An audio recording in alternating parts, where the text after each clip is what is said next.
안녕하십니까. 가족이 있어 든든하다고 내 자식만큼은 나를 배신하지 않을 거라고 그렇게 믿고 계십니까? 저도 그랬습니다. 제 이름은 박정숙, 올해 나이 69입니다. 평생 시장 바닥에서 구르며 자식 하나만 보고 살았습니다. 그런 제가 제 아들 놈과 한 입을 덮고 자는 그 여우 같은 면을 얘기해 평생 일곤 재산을 통째로 넘길 뻔했습니다. 작년 늦가을이었습니다. 유난히 바람이 찼던 그날 저녁 아들 진호에게서 전화가 걸려왔습니다. 목소리가 소주 두어 병은 걸친 듯 축 처져 있었습니다. 어머니, 저 진호예요. 뭐냐? 이 시간을 왜 이리냐? 저녁은 먹었고, 어머니, 저희 오늘 어머님 댁에 가서 좀 자도 될까요? 제 아들 진호는 나이가 45이나 되었지만 제 눈에는 아직 물가에 내놓은 어린애 같았습니다. 성실하기는 한데 어딘가 모르게 허술하고 귀가 얇은 것이 꼭 제 죽은 남편을 빼다 박았지요. 중소기업에서 부장 소리 들으며 나름 번듯하게 사는가 싶더니 몇 년 전부터 회사가 어렵다는 소리가 들려왔습니다. 그래도 설마 제 자식이 길바닥에 나 앉을까? 모른 척하고 있었습니다. 그날 밤 10시간 어묵아들 내 외는 여행용 가방 2개를 끌고 초췌한 모습으로 나타났습니다. 며느리인 오수지는 39 저보다 30살이나 어린 여자였습니다. 동네에서 조그맣게 네일샵을 한다는데 어찌나 솜씨가 좋은지 동네 아줌마들이 줄을 선다고 했습니다. 싹싹하고 애교도 많아서 저한테도 어머님 하며 살갑게 굴었지요. 어머님 죄송해요.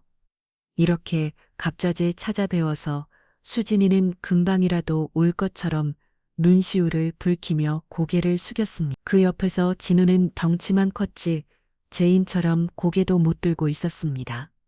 아니, 허서 들어오너라 밖이 추운데 왜 떨고 서 있어. 그렇게 시작되었습니다. 아들 내 외와의 불편한 동거가 말입니다. 진우에서는 결국 부도가 났고 아들 부부가 살던 아파트 전세금은 빚잔치로 다 날아갔다고 했습니다. 어머니 딱 3개월만, 아니 6개월만 신세 질게요. 금방 자리 잡아서 나갈게요. 아들의 그 약속은 지켜지지 않았습니다. 처음 한두 달은 저도 짠한 마음에 이것저것 챙겨주기 바빴습니다. 하지만 시간이 흐를수록 뭔가 이상하다는 생각이 들기 시작했습니다. 진우는 매일 같이 일자리를 구하러 나간다면서 동네 PC방에서 밤 늦게 들어오기 일쑤였습니다. 며느리 수진이는 내일 샵에 나가는 날보다 몸이 안 좋다고 들어오는 날이 더 많았습니다. 수진아 가게는 괜찮은요. 손님 떨어지겠다. 어머님 괜찮아요. 예약제로 하는 거라. 그리고 제가 없으면 저희 직원이 알아서 다 해요. 말은 그럴듯하게 했지만 아침 9시가 다 되도록 통통 부은 얼굴로 일어나 소파에 늘어져 있는 꼴을 보고 있지 않이 속에서 천불이 났습니다. 제가 평생 새벽 4시면 일어나 가게 문을 열고 밤 10시까지 돈 한 푼이라도 더 벌려고 발버둥 쳤던 세월이 주마등처럼 스쳐 지나갔습니다. 이 집은 제가 25세 남편과 사별하고 시장에서 건어물 장사를 시작해 옥적 같이 모은 돈으로 산 4층짜리 상가주택입니다. 1층은 지금 세를 줬고 2층은 비워뒀다가 아들 내외에게 내줬고 3층에는 제가 살고 4층은 창고로 쓰고 있었죠. 비록 서울 변두리의 낡은 건물이지만 책엔 피와 땀 그 자체였습니다. 어느 날이었습니다. 며느리가 거실에서 TV를 보며 귀를 까먹고 있기에 제가 한마디 했습니다. 수진아, 너희 관리비랑 생활비는 앞으로 어떻게 할 것? 네, 어머님. 너희가 들어온 지 벌써 8개월이 다 되어 간다. 언제까지 내 연금으로 너희 둘을 먹여 살릴 수는 없지 않겠니? 제 말에 수진이는 가던 귀를 소파 테이블에 내려놓더니 갑자기 서럽다는 듯이 울기 시작했습니다. 어머님, 저희 사정 뻔히 아시면서 어떻게 그런 말씀을 하세요? 진우 씨가 지금 얼마나 힘든데요? 어머님이 좀 보듬어 주셔야죠. 보듬어 주는 거랑 비부터 사는 건 다른 문제지. 내가 너희 보고 나가 살라고 했니? 최소한 너희가 쓴 건 너희가 내야 한다는 소리다. 그때였습니다. 며느리의 눈빛이 순간 싹 변하는 것을 저는 똑똑히 봤습니다. 방금까지 눈물을 뚝뚝 흘리던 그 얼굴에서 마치 범 같은 차갑고 서늘한 기운이 스쳐 지나갔습니다. 알겠습니다.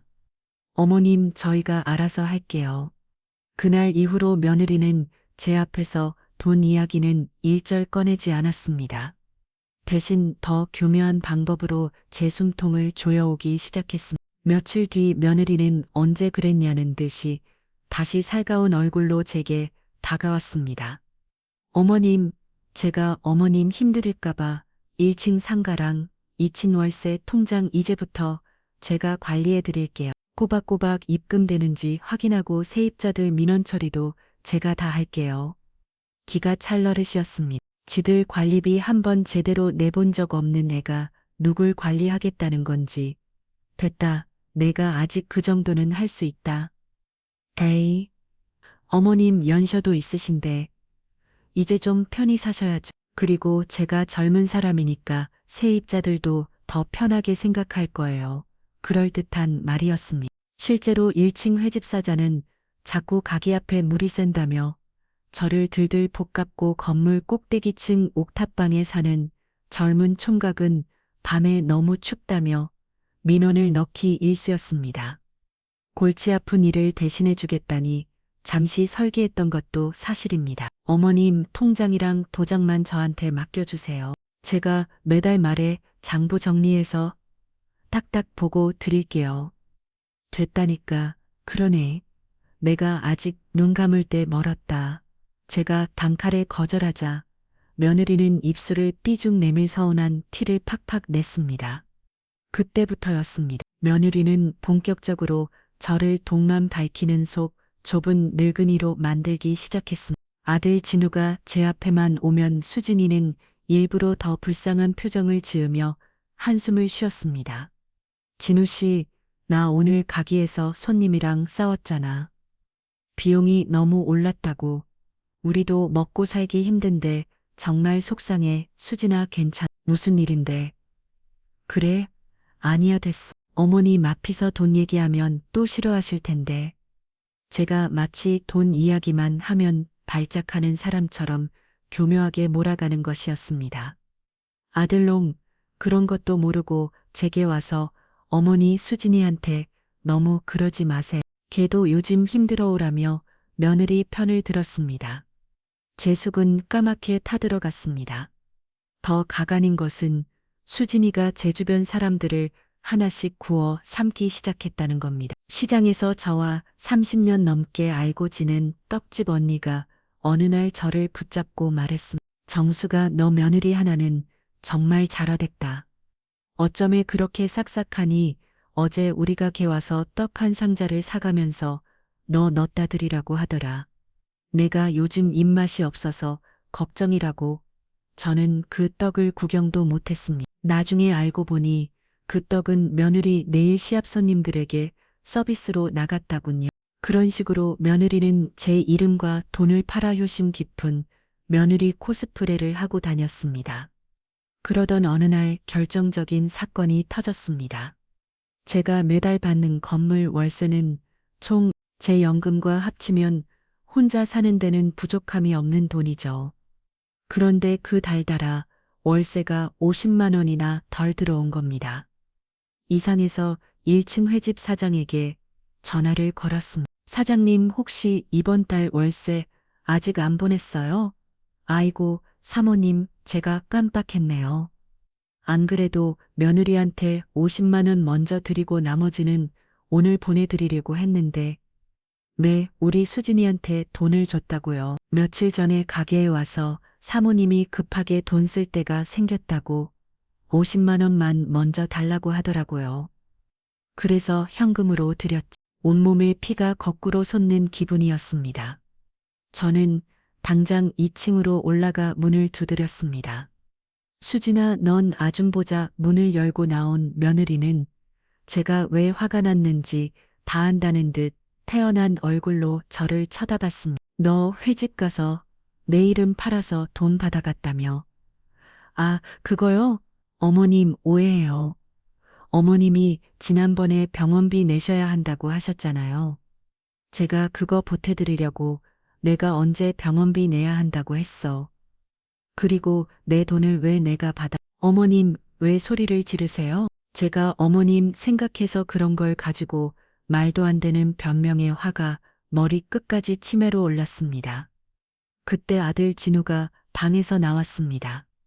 어머니, 또 왜 그러세요? 수진이가 뭘 그렇게 잘못했다고 아침부터 소리를 지르세요. 뭐, 너는 이게 잘못한 걸로 안 보여? 내 마누라가 내 뒤통수 치고 돈을 받아갔는데 어머니 말 좀 가려서 하세요. 수진이가 어머님 돈 떼먹을 나무로 보이세요? 다 어머님 생각해서 그런 거잖아요. 아들의 말에 저는 그만 할 말을 잃었습니다. 저를 쳐다보는 아들의 눈에는 원망이 가득했습니다. 제 아들은 이미 며느리 위에 편이 되어 있었습니다. 저는 완전히 혼자였습니다. 며느리 위는 아들의 등 뒤에 숨어 저를 향해 희미하게 미소 지고 있었습니다. 그건 분명 비웃음이었습니다. 이제 이 집의 주인은 내가 아니라 자기라는 선전보고 같았습니다. 그날 밤 저는 잠을 이룰 수 없었습니다. 이제 겨우 시작일 뿐이라는 불길한 예감이 온몸을 휘감았습니다. 그날 이후 집안의 공기는 살얼음판 같았습니다. 저는 더 이상 며느리 위와 말을 섞지 않았고 아들놈은 저를 없는 사람 취급했습니다. 마치 제가 이 집의 평화를 깨뜨린 원흉이라도 되는 것처럼 말입니다. 며느리 위는 이제 대놓고 저를 무시하기 시작했습니다.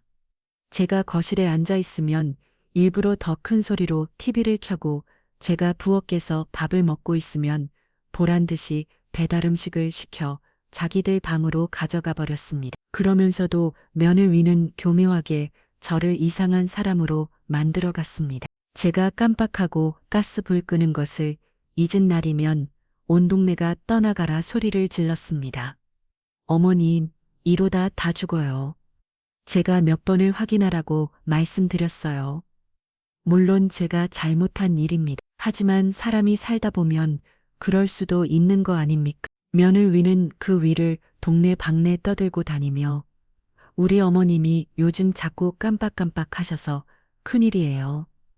저야 옆에서 잘 챙겨드려야 하라며 착한 며느리 위 행세를 했습니다. 제 평생의 자부심이었던 기억력은 며느리 위 입을 통해 치매 노인의 위험한 증상으로 둔갑해 버렸습니다. 결국 제가 폭발한 것은 제 앞으로 온 우편물 때문이었습니다. 구청에서 온 재산세 고지서였는데 그걸 며느리 위가 먼저 뜯어본 겁니다. 수진아, 내가 뭔데 남의 우편물을 함부로 뜯어. 어머님, 이것도 관리비 고지서인 줄 알았죠. 제가 일부러 그런 것도 아닌데 뭘 그렇게 화를 내세요. 그리고 어머님, 재산세가 왜 이렇게 많이 나왔어요? 이러니 돈이 안 모이죠. 마치 제 재산을 자기가 관리하는 사람처럼 말하는 그 번분한 태도에 저는 더 이상 참을 수가 없었습니다.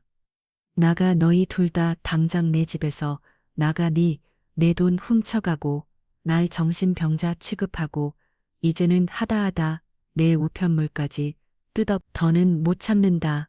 당장 짐 싸서 나가. 제 고함의 며느리 위는 잠시 놀란 듯 했지만 이내 다시 그 뱀 같은 눈빛으로 저를 쳐다봤습니다. 어머님, 지금 저희 보고 나가라고요? 이 밤에 어디로 가라고요? 그건 너희 사정이지. 당장 나가. 그대였습니다. 며느리 위가 갑자기 휴대폰을 꺼내들더니 어디론가 전화를 걸기 시작했습니다. 그러고는 갑자기 바닥에 주저앉아 울부짖기 시작했습니다. 여보세요. 119 빨리 좀 와주세요. 저희 어머니가 갑자기 이상해지셨어요. 막 소리를 지르고 물건을 던지려고 해요. 내 치매 증상 같아요. 빨리요. 저는 어이가 없어서 그 자리에 얼어붙었습니다. 물건을 던지다니 저는 사태질 한 번 한 적이 없었습니다. 그런데 이 아이는 마치 제가 자기를 때리기라도 한 것처럼 팔로 자기 몸을 감싸 안고 벌벌 떨며 연기를 하고 있었습니다. 잠시 후 아들 진우가 방에서 뛰쳐나왔습니다. 수진아, 왜 그래? 무슨 일이야? 진우 씨, 흑흑. 어머님이 갑자기 저희 보고 나가라고 소리 지르시면서 너무 무서워. 어머니, 도대체 왜 그러세요? 아들로는 자초지종을 묻지도 않고 저를 다 끝쳤습니다. 저는 기가 막혀서 말도 나오지 않았습니다. 얼마 지나지 않아 요란한 사이렌 소리와 함께 구급대원과 경찰이 들이닥쳤습니다. 집안은 순식간에 아수라장이 되었습니다. 며느리는 구급대원의 팔을 붙잡고 제가 얼마나 이상 행동을 보였는지 눈물로 호소했습니다. 저희 어머님이 몇 달 전부터 계속 물건을 어디다 뒀는지 잊어버리시고 돈 계산도 잘 못하시고 오늘은 갑자기 저희 보고 도둑이라고 소리 지르면서 나가라고 경찰이 제게 다가와 물었습니다. 어르신, 괜찮으세요? 며느낌 말씀이 사실입니까? 사실은 무슨 사실? 저것들이 내 집에서 얹혀 살면서 나를 쫓아내려고 하는 거요. 저 여우 같은 게 내 돈까지 훔쳤다고요. 제가 흥분해서 소리치자 경찰과 구급대원은 서로 눈빛을 교환했습니다. 그 눈빛의 의미를 저는 알 수 있었습니다. 이 노인 정말 이상하고는 바로 그때 현관문이 다시 열리며 웬 낯선 남자가 들어왔습니다. 점잖은 양복 차림의 의사 가방 같은 것을 등 중년 남자였습니다. 아이고, 제가 좀 늦었네요. 연락받고 급하게 왔습니다. 제가 어르신 담당 복지사 최동규라고 합니다. 저는 처음 보는 남자였습니다. 담당 복지사? 나는 복지사 둔 적 없어? 어르신, 저 모르시겠어요? 지난달에도 되게 찾아뵈었는데 요즘 기억이 많이 안 좋아지셨다고 따니 많이 며느님께서 걱정이 많으십니다. 남자는 마치 저와 아주 잘하는 사이처럼 자연스럽게 말을 섞으며 경찰에게 신분증을 보여주었습니다. 사회복지사 최동규라고 적혀 있었습니다. 어르신, 최근에 식사 잘하셨습니까? 잠은 잘 주무시고요. 최동규라는 남자는 제 혈압을 재는 현용을 하고 손전등으로 눈을 비춰보기도 하며 아주 능숙하게 저를 진찰하는 척했습니다.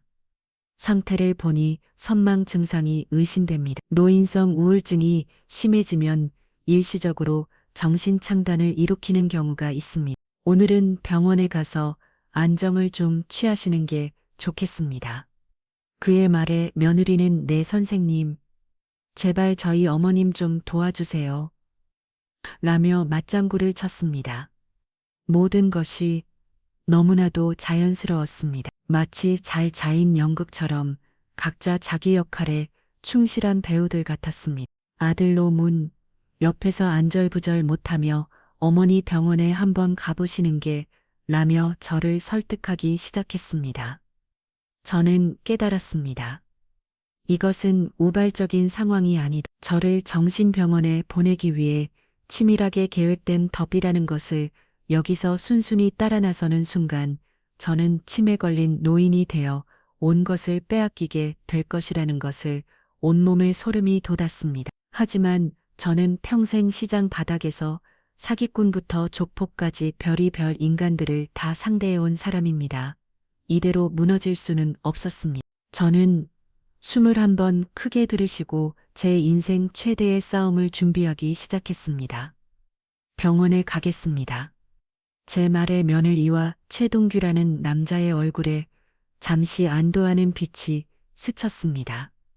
아들놈은 잘 생각하셨어요. 어머니라며 제 팔을 부축하려 했습니다. 저는 그 손을 뿌리쳤습니다. 대신 조건이 있습니다. 모두의 시선이 제게 쏠렸습니다. 저는 최대한 또렷한 목소리로 말했습니다. 내 변호사랑 같이 가겠습니다. 지금 바로 연락할 테니 그 사람이 올 때까지 여기서 한 발짝도 못 나갑니다. 변호사라는 말에 최동규의 표정이 순간 굳었습니다. 며느리는 당황한 기색이 역력했습니다.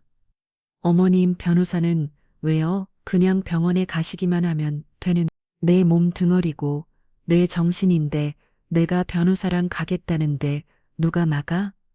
내가 지금 정신이 오락가락해서 법적인 도움이 필요할 것 같아서 그런다. 왜 그러면 안 되나? 경찰도 제 요구를 막을 명분이 없었습니다. 저는 보란 듯이 휴대폰을 꺼내 단축번호 1번을 길게 눌렀습니다. 신호가 몇 번 가지 않아 익숙한 목소리가 들려왔습니다. 네, 이윤영 변호사입니다. 이 변호사 나야, 박정수.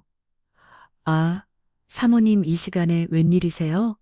별일 없으시지? 별일이 아주 많게 생겼네. 지금 우리 집으로 좀 와줘야겠어. 왼팔이 떼가 몇 마리 붙어서 귀찮게 이윤영 변호사는 제가 시장에서 장사할 때 근처 고시원에서 공부하던 가난한 학생이었습니다. 밥 때만 되면 제 가게 와서 멀뚱멀뚱 서 있던 아이인데 제가 밥도 먹여주고 가끔 용돈도 쥐어주며 뒷바라지를 좀 했습니다. 그런데 이 아이가 독하게 공부해 사법고시에 떡하니 붙더니 지금은 아주 잘 나가는 변호사가 되었습니다. 저를 사모님이라 부르며 친어머니처럼 따르는 제게는 딸이나 다름없는 아이였습니다. 사모님, 무슨 일인데요? 지금 바로 출발할게요.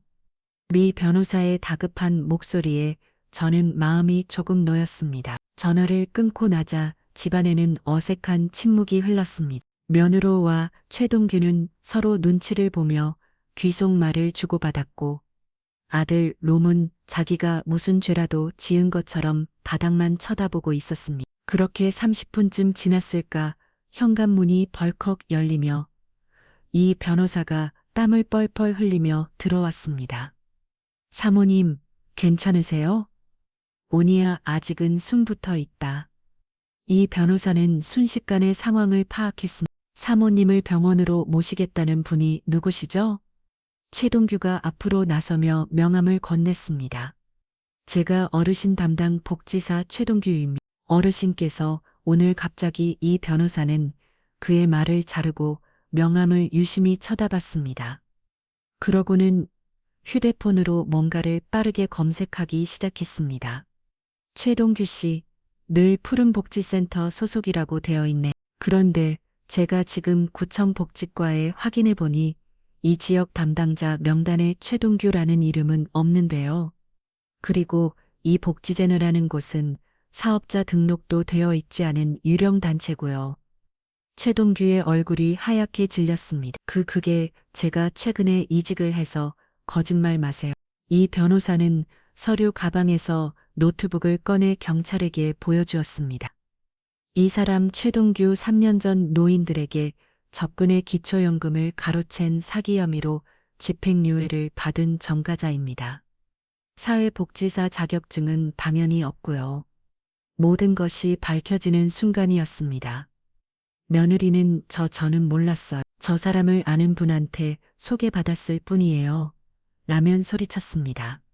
하지만 이미 때는 늦었습니다. 그리고 며느님 오수진 씨 맞으시죠? 이 변호사의 선을 한 시선이 며느리에게 향했습니다. 사모님께서 정신이 온전치 않다고 하셨는데 제가 보기엔 며느님이야말로 법적인 도움이 필요할 것 같네. 사기, 주거침입, 그리고 사람을 강제로 병원에 감금하려 했으니 감금죄까지 추가해야 하나. 상황은 순식간에 역전되었습니다. 경찰은 최동규를 사기 및 자격사친 혐의로 연행했고 며느리는 조사를 받아야 한다며 경찰서로 데려갔습니다. 아들 롬은 그제야 사태의 심각성을 깨달았는지 바닥에 주저앉아 머리를 감싸주었습니다. 집안에 저와 이 변호사 그리고 넋이 나간 아들로 이렇게 생만 남았습니다. 사모님 정말 큰일 날 뻔하셨어요. 그러게 말이다. 저 여우 같은 것을 내가 너무 얕잡아 봤어. 저는 오주머니에서 낡은 녹음기 하나를 꺼냈습니다. 시장에서 혹시 모를 진상 손님을 대비해 늘 품고 다니던 물건이었습니다. 여기 아까 그놈들이 짓거린 말이 다 들어뒀다. 그리고 며칠 전부터 저 것들이 내 속을 긁단 소리도 다 녹음에 덮지. 녹음기에는 며느리가 저를 무시하고 제 돈을 훔치고 아들을 구슬려 저를 치매 환자로 몰아가던 모든 대화가 고스란히 담겨 있었습니다. 이 변호사는 녹음기를 받아들고 비장한 표정을 지었습니다. 사모님, 이제 칼자루는 우리가 쥐었습니다. 저 것들 아주 뿌리까지 뽑아버리겠습니다. 그날 밤 저는 오랜만에 두 다리 벗고 잠을 잤습니다. 하지만 이건 끝이 아니었습니다. 더 거대하고 질긴 악연의 시작일 뿐이라는 것을 그때의 저는 미처 알지 못했습니다. 다음 날 아침 경찰서에서 풀려난 며느리는 통통 부은 눈으로 저를 찾아와 무릎을 꿇었습니다. 어머님, 제가 죽을지를 지었어요. 제가 잠시 돈에 눈이 멀어서 잘못된 생각에 빠졌었나 봐요. 제발 한 번만 용서해 주세요. 그 모습이 어찌나 처량한지 모르는 사람이 봤다면 정말로 반성하는 줄 알았을 겁니다. 하지만 저는 어젯밤 그 뱀 같은 눈빛을 잊을 수가 없었습니다. 일어나라, 내 영국은 이제 안 통한다. 어머님, 정말이에요. 그 최동규라는 사람은 정말 아는 언니가 노인 복지 혜택받게 해주는 좋은 분이라고 해서 만난 것뿐이에요. 저도 사기당한 거예요.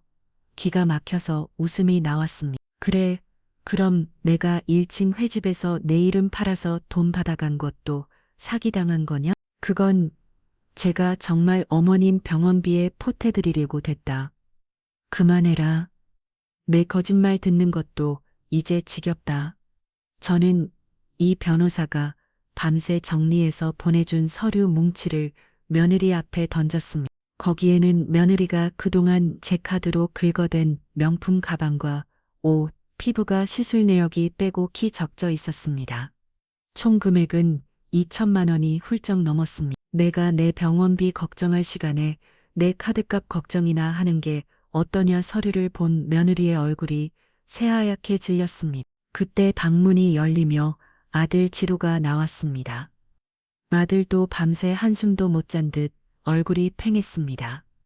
수진아, 이게 다 사실이야? 당신 어머니 카드로 이런 것들을 샀어. 진우 씨, 그게 아니라 이건 다 사업상 필요해서 사업. 내일 샀는데 수백만 원짜리 가방이 왜 필요해? 궁지에 몰린 며느리는 다시 눈물 작전을 쓰기 시작했습니다. 내가 다 당신 기 살려주려고 그런 거잖아. 당신 회사 잘리고 나서 기죽어 있는 꼴 보기 싫어서 나라도 밖에서 꼴리지 않으려고 그런 거란 말이야. 내가 명품이라도 걸쳐야 사람들이 우리를 무시 안 하잖아. 참으로 해괴한 논리였습니다. 아들로 문 그 말에 또 마음이 약해지는 듯한 표정을 지었습니다. 역시 제 아들은 무릎놈이었습니다. 이대로는 안 되겠다 싶었습니다. 저는 마지막 카드를 꺼내들었습니다. 수진아, 내가 어제 이 변호사랑 내 뒷조사를 좀 해봤다. 네, 너 진우 만나기 전에 결혼 한 번 하지 않았었니? 며느리의 눈이 흔들리기 시작했습니다. 무슨 말씀이세요? 어머니, 제가 결혼은 진우 씨랑 처음인데 거짓말. 2년 전에 경기도 광주에서 어떤 할아버지랑 1년쯤 살았다구나. 혼인신고는 안 했지만 사실은 관계였지. 그런데 그 할아버지가 갑자기 심장마비로 돌아가시고 내가 그 집이랑 땅을 몽땅 상속받았다 단데 그것도 우연인. 며느리의 얼굴에서 피기가 완전히 가셨습니다. 어머, 어떻게 그걸. 사람이 죄를 짓고 살면 똥 밟은 것처럼 흔적이 남는 법이다. 옆에서 듣고 있던 아들의 얼굴은 이미 흑빛이 되어 있었습니다. 수진아, 이게 다 무슨 소리야? 당신 나한테는 과거에 아무도 없었다고 했잖아. 모든 것이 탄로나자 며느리는 갑자기 자세를 고쳐 앉더딘 표정을 싹 바꿨습니다. 눈물은 온데간데 없고 차갑고 냉소적인 얼굴만 남아 있었습니다. 그래, 맞아요. 그 영감탱이 내가 모시고 살았어요. 외로워서 죽겠다는데 어떡해요? 내가 옆에서 말동무 좀 해주고 밥 좀 차려줬더니 좋다고 자기 재산을 다 넘기더라고요. 내가 달라고 한 거 아니에요. 자기가 준 거지. 그 번번한 태도에 아들은 알을 잊지 못하고 입만 번긋거렸습니다. 그래서 우리 진우한테 접근한 것도 처음부터 내 재산 때문이었니? 어머님은 눈치가 참 빠르시네요. 뭐 반은 맞고 고는 틀려요. 진우 씨가 잘생기고 착해서 좋았던 것도 사실이에요. 하지만 어머님이 이 건물 주인이라는 걸 알고 더 좋아진 것도 사실이죠. 그게 뭐 그렇게 잘못됐나요? 사람이 다 자기 살 길 찾는 거지. 마치 가면을 벗어 던진 배우 같았습니다. 며느리는 자리에서 일어나다니 제게 다가와 속삭였습니다. 어머님 이제 다 하셨으니 잘 생각하세요. 거기서 저를 쫓아내고 아들 혼자 빚더미에 낳은 눈꼴을 보시든가 아니면 저랑 같이 아들기 살려주면서 셋이 오순도순 사는 거예요. 이 건물 어차피 나중에 다 아들 거잖아요. 미리 좀 쓴다고 생각하면 되죠. 그건 명백한 협박이었습니다. 저는 어이가 없어서 웃음이 터져 나왔습니다. 하하, 야, 너 정말 보통 내기가 아니구나. 내가 평생 시장 바닥에서 너 같은 것들을 얼마나 많이 봤는지 아니. 너는 아직 풋내기 수준이야. 뭐라고요? 헛다. 저는 주머니에서 녹음기를 꺼내 재생 버튼을 눌렀습니다. 녹음기에서는 방금 며느리가 짓거리 말들이 생생하게 흘러나왔습니다. 그래, 맞아요. 그 영감탱이 내가 모시고 살았어요. 진우 씨가 잘생기고 착해서 좋았던 것도 사실이에요. 하지만 어머님이 이 건물 주인이라는 걸 알고 더 좋아진 것도 사실이죠. 며느리의 얼굴이 다시 하얗게 변했습니다. 그때 초인종이 울렸습니다. 문을 열자 이 변호사와 경찰 2명이 서 있었습니다. 오수진 씨 사기 및 절도 협박 혐의로 긴급 체포합니다. 경찰이 수갑을 꺼내들자 며느리는 비명을 지르며 발악하기 시작했습니다. 이게 다 저 늙은이가 꾸민 짓이샤.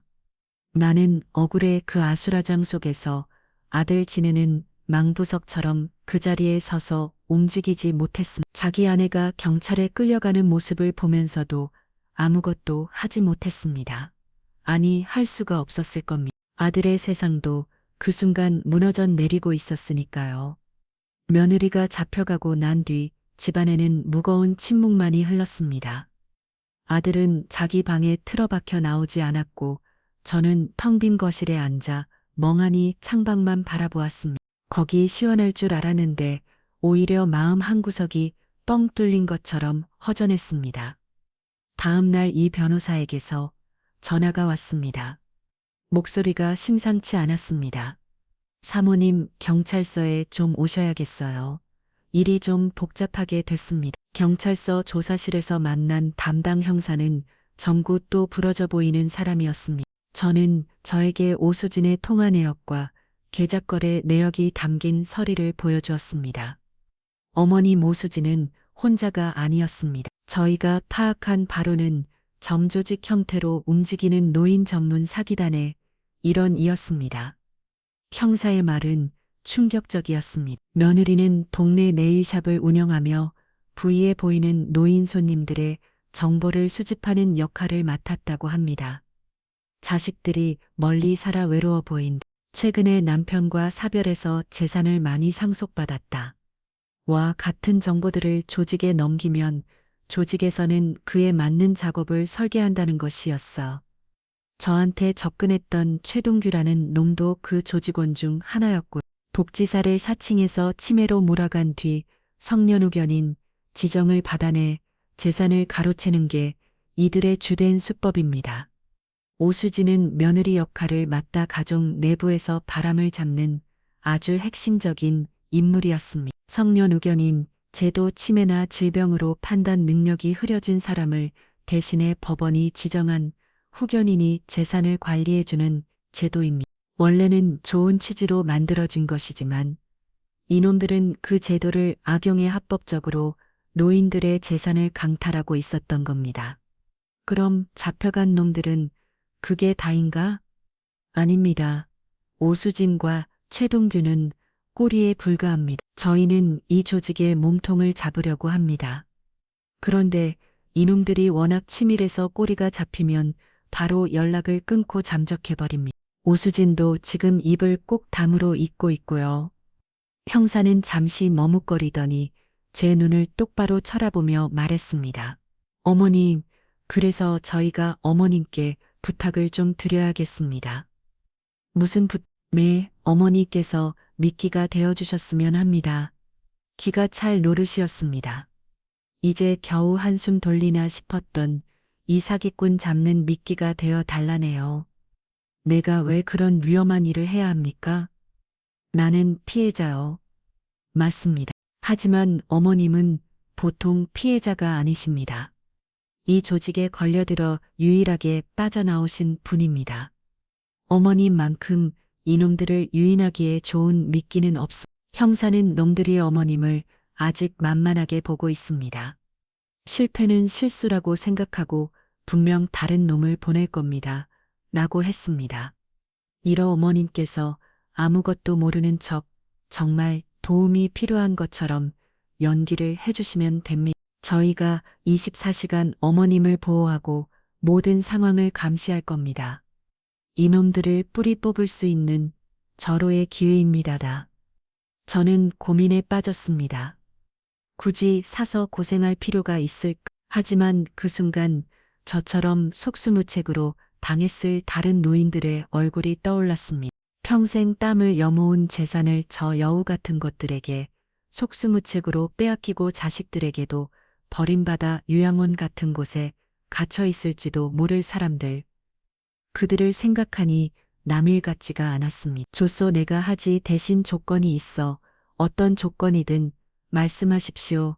내 방식대로 할 거요. 형사님들은 그냥 구경만 하시오. 내가 시장 바닥에서 잔표가 굵은 사람이야. 사기꾼 등쳐 먹는 건 내가 더 잘할지도 모르니 제 말에 젊은 형사는 잠시 어리둥절한 표정을 짓더니 이내 결심한 듯 고개를 끄덕였습니다. 알겠습니다. 어머님을 믿겠습니다. 그렇게 저는 경찰의 비밀 요원이 되었습니다. 작전명은 여우사냥, 이제는 제가 덫을 놓을 차례였습니다. 경찰과의 작전은 간단했습니다. 저는 사기당할 뻔해서 충격을 받은 외로운 노인 연기를 하며 평소처럼 생활하고 조직의 다음 인물이 접근해 오기를 기다리는 것이었습니다. 형사들은 제 집에 도청장치와 몰래카메라를 설치하고 제 주변을 24시간 감시하기 시작했습니다. 미끼를 던진 지 일주일쯤 지났을까 드디어 입질이 왔습니다. 이번에는 전혀 예상치 못한 방식으로 접근해 왔습니다. 어르신 안녕하세요. 건물 리모델링 생각 없으세요? 어느 날 오후 왜 멀끔하게 생긴 젊은 남자가 제 건물 앞에 서서 저에게 말을 걸었습니다. 자신을 행복건축의 황민석 소장이라고 소개한 남자는 제 건물을 한참 동안 뜯어보더니 혀를 끌끌 찼습니다. 어르신 건물이 너무 낡아서 위험해 보여요. 외벽에 금간 거보세요. 이러다 큰일 나요. 요즘 정부에서 낡은 건물 리모델링 비용을 90%까지 지원해주는 사업이 있는데 혹시 아세요? 그런 게 있나? 그럼요. 어르신들은 이런 정보를 잘 모르시더라고요. 제가 서류 작업부터 공사까지 싹 다 알아서 해드릴 수 있어요. 어르신은 돈 거의 안 들이고 새 건물주가 되시는 거예요. 너무나도 솔깃한 제안이었습니다. 실제로 제 건물은 30년이 넘어 여기저기 손별 곳이 많았습니다. 하지만 저는 이미 보통 노인이 아니었습니다. 저는 그의 눈을 똑바로 쳐다보며 물었습니다. 그렇게 좋은 걸 왜 나한테 알려주나? 자네가 다 해먹지. 어르신 농담도 잘하시네. 저희는 정부랑 협력해서 하는 업체라 실적을 쌓아야 하거든요. 어르신 건물 공사 잘해드리고 입소문 좀 내주시면 저야 좋죠. 황민석이라는 자는 아주 눈구렁이 같은 놈이었습니다. 저는 일단 속아주는 척 그의 명함을 받았습니다. 그날 저녁 담당 형사에게 연락하자 바로 답이 왔습니다. 황민석 맞습니다. 이 조직의 부동산 담당입니다. 낡은 건물을 가진 노인들에게 접근해서 리모델링을 비밀로 과도한 공사비를 청구하거나 위임장을 받아 건물을 담보로 대도를 받아 뺏을리는 수법을 씁니다. 어머님, 제대로 걸렸습니다. 다음 날 저는 황민석에게 전화를 걸었습니다. 황 소장, 나 어제 그 건물 주인인데 한번 만나서 자세한 얘기를 좀 듣고 싶네. 며칠 뒤 황민석은 온갖 서류와 청사진을 들고 저희 집으로 찾아왔습니다. 그는 제 건물 사진에 컴퓨터 그래픽으로 멋지게 리모델링한 후에 모습을 더 시켜 보여주며 저를 현호했습니다. 어르신 보세요. 이렇게 1층은 통일이로 바꾸고 2층이랑 3층은 요즘 유행하는 디자인으로 싹 뜯어 고치면 건물 가치가 지금보다 2배는 뚜껑입니다. 월세도 훨씬 더 받을 수 있고요. 그래서 공사비가 총 얼마나 드나 원래는 3억 정도 드는데 정부 지원금 받고 어쩌고 하면 어르신은 5천만 원만 부담하시면 됩니다. 그것도 부담스러우시면 나중에 월세 받아서 천천히 갚아 나가시는 방법도 있고요. 저는 아무것도 모르는 표정으로 고개를 끄겠습니다. 그럼 계약을 하려면 어떻게 해야 하나? 간단합니다. 거기 이 위임장이랑 공사 계약서에 도장만 찍어주시면 나머지는 제가 다 알아서 진행합니다. 정부 지원금 신청 절차가 좀 복잡해서 저희가 대리로 처리해야 하거든. 황민석이 내민 서류 뭉치 바로 저거 시놈들의 무기였습니다. 저기에 도장을 찍는 순간 제 건물은 전원들의 소나기에 넘어가게 되는 것이었습니다. 저는 돋보기를 꺼내드는 척겨 계약서를 아주 천천히 꼼꼼하게 읽어내려갔습니다. 황민석은 제가 글을 잘 못 읽을 거라고 생각했는지 옆에서 친절하게 설명을 덧붙였습니다. 어르신, 이 부분은 그냥 형식적인 절차니까 신경 안 쓰셔도 돼요. 이것도 그냥 정부에 제출하는 서류고요. 참동한 서류를 들여다보단 저는 돋보기를 내려놓고 황민석을 쳐다봤습니다. 황 소장, 내가 시장에서 건너물 장사만 40년을 했네. 네야. 그러세요. 어르신 대단하시네. 장사꾼들이 제일 무서워하는 게 뭔지 아나? 외상값에 있는 거 아니야?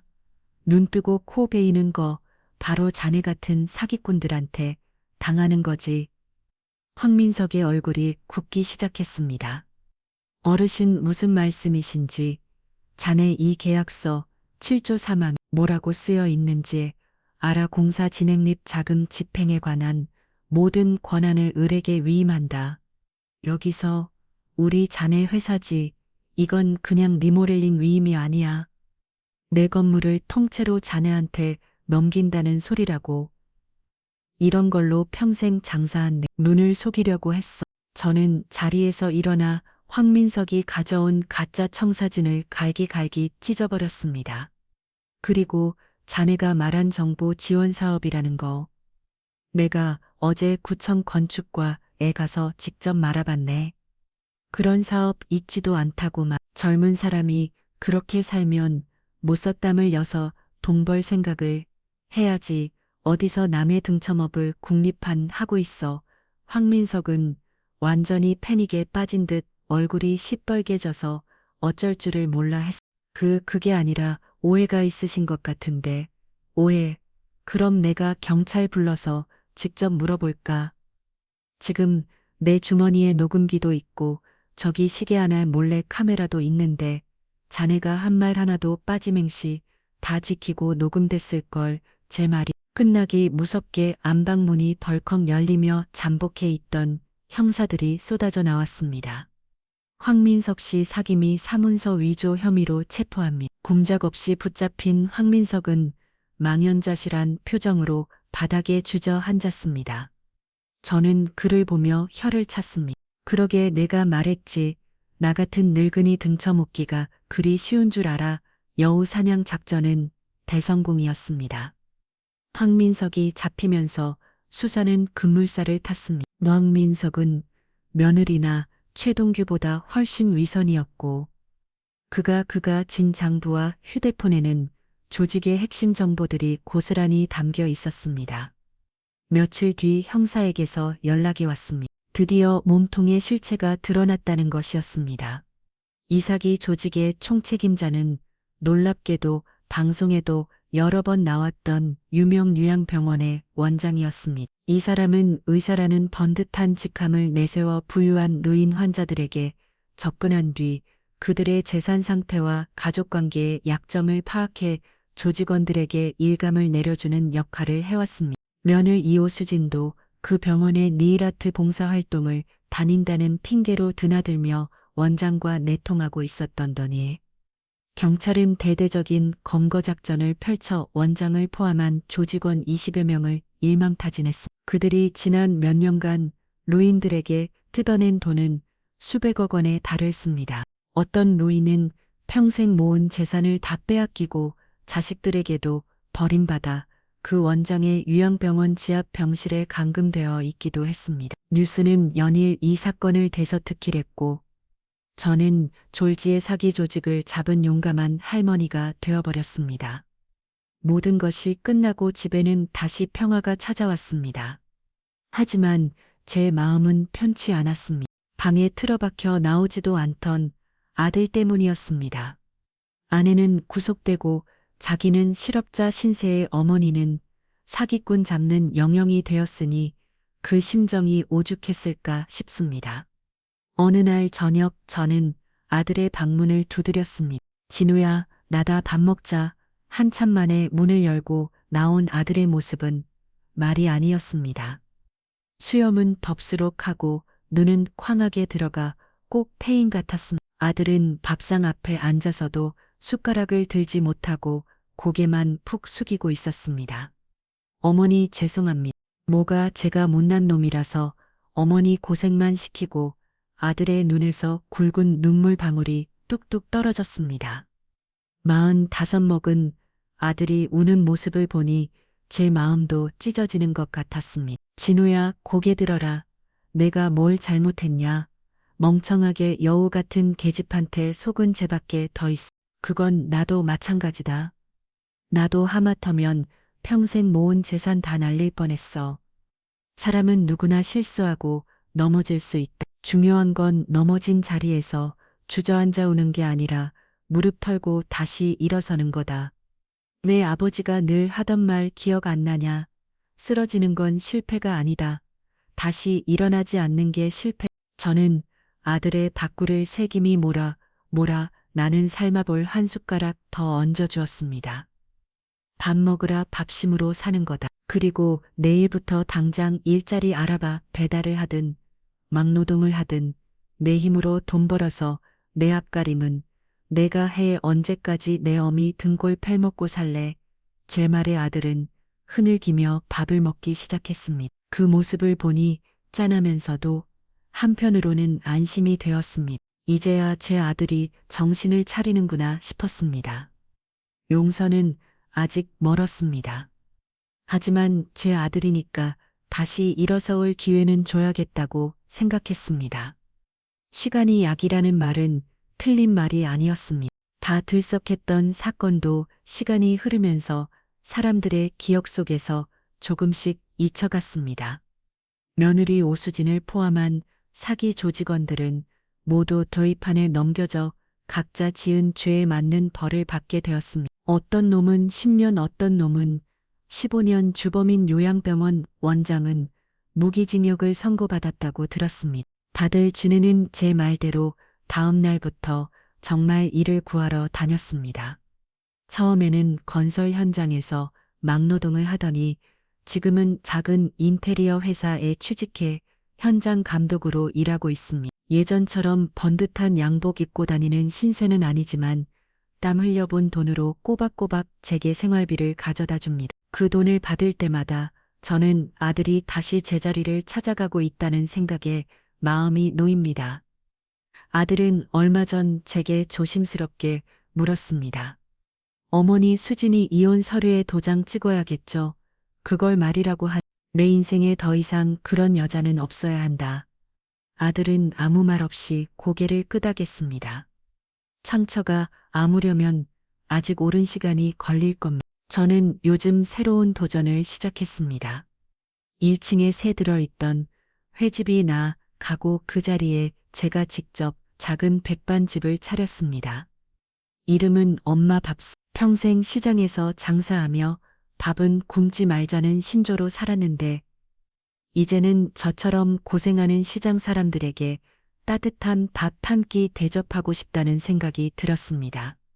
가게는 생각보다 장사가 잘 됩니다. 제 음식 솜씨가 좋기도 하지만 사기꾼 잡은 할머니가 하는 밥집이라는 소문이 나면서 구경 삼아오는 손님도 꽤 많습니다. 어떤 손님은 저를 붙잡고 자기네 시어머니는 비슷한 사기를 당해서 집을 날렸다며 하소연하기도 하고 어떤 젊은 아가씨는 저보고 할머니 정말 멋지세요. 라면 엄지를 치켜 세우기도 합니다. 그럴 때마다 저는 쑥쑥해오면서도 허살지는 않았구나 하는 생각에 가슴이 뿌듯해집니다. 이 긴 이야기를 들어주신 여러분, 정말 고맙습니다. 제가 겪은 일이 남들 눈에는 그저 운이 좋아서 혹은 제가 유별나게 똑똑해서 해결된 것처럼 보일지도 모르겠습니다. 하지만 저는 그렇게 생각하지 않습니다. 제가 그 지옥 같은 상황에서 빠져나올 수 있었던 것은 아주 사소한 몇 가지 덕분이었습니다. 그래서 마지막으로 제 경험을 통해 얻은 몇 가지 교훈을 여러분과 나누고 싶습니다. 이건 그냥 늙은이의 잔소리가 아니라 제 피와 눈물이 담긴 이야기니 꼭 기억해 두셨으면 합니다. 첫째, 내 돈은 내가 지켜야 합니다. 자식이라고 며느리라고 사위라고 무턱대고 믿고 맡기지 마십시오. 아무리 귀찮고 머리 아파도 내 재산과 관련된 모든 서류는 내 눈으로 직접 보고 내 손으로 직접 도장을 찍어야 합니다. 나는 잘 모르니까 내가 알아서 해라는 말은 내 돈을 다 가져가도 존하는 말과 같습니다. 은행이든 계약이든 잘 모르면 창피해야 하지 말고 직원에게 하나부터 10까지 다 물어보세요. 그 사람들 그거 설명해 주는 게 길입니다. 내 돈 앞에서 체면 차린 것 하나 없습니다. 둘째, 촉을 믿으세요. 살다 보면 뭔가 쎄한 느낌이 들 때가 있습니다. 평생 안 하던 짓을 하며 갑자기 잘해주는 자식. 너무나도 솔깃하지만 어딘가 미심적인 제안, 그럴 땐 그 느낌을 무시하지 마십시오. 평생을 살아오면서 쌓인 여러분의 경험과 직감은 웬만한 탐정보다 훨씬 정확할 수 있습니다. 며느리가 제 우편물을 뜯어봤을 때 저는 그 쎄한 느낌을 무시하지 않았습니다. 그게 모든 반격의 시작이었습니다. 셋째, 내 편을 만드세요. 나이가 들수록 사람이 귀찮아지고 혼자가 편하다고 생각하기 쉽습니다. 하지만 위기의 순간에 나를 구해주는 것은 결국 사람입니다. 저는 운 좋게 이 변호사가 같은 좋은 인연이 있었지만 꼭 변호사가 아니어도 좋습니다. 속 터놓고 이야기할 수 있는 오랜 친구, 툭하면 찾아가서 귀찮게 해도 실은 내세가 나는 동네 주민센터 직원 누구라도 좋습니다. 세상과 다무도 싸지 마세요. 힘들 때 나 좀 도와달라고 말할 수 있는 사람 한 명만 있어도 인생은 훨씬 안전해집니다. 마지막으로 절대로 스스로를 힘없는 늙은이라고 생각하지 마십시오. 사기꾼들이 가장 좋아하는 먹이감이 바로 그런 사람들입니다. 나는 늙어서 아무것도 몰라. 나는 힘이 없어서 아무것도 못해라며 스스로를 가두는 순간 우리는 정말로 아무것도 할 수 없는 사람이 되어버립니다. 여러분은 결코 약하지 않습니다. 수십 년의 세월을 버텨내며 자식을 키우고 가정을 지켜온 그 끈기와 지혜는 그 무엇과도 바꿀 수 없는 강력한 무기입니다. 저 역시 시장 바닥에서 구르며 얻은 매집과 눈치가 아니었다면 그 여우 같은 며느리에게 속수무책으로 당했을 겁니다. 여러분, 우리는 모두 자기 인생의 주인공입니다. 누구도 우리의 삶을 함부로 휘두르게 내버려둬서는 안 됩니다. 혹시 지금 누군가 여러분의 삶을 존중하지 않고 여러분을 무시하며 여러분의 것을 탐내고 있습니까? 그렇다면 더 이상 주저하지 마십시오. 목소리를 내고 저항하고 싸우십시오. 여러분은 그럴 자격이 충분합니다. 제 이야기가 여러분의 삶에 작은 등불 하나라도 켜드릴 수 있었다면 저는 더 바랄 것이 없겠습니다. 모두들 밥 든든히 챙겨 드시고 기운 내서 사십시오. 인생 아직 살아볼만 합니다. 그녀의 인생 이야기, 좋아요랑 구독하기, 댓글, 알람 설정 해주세요. 그녀의 인생 이야기는 계속됩니다.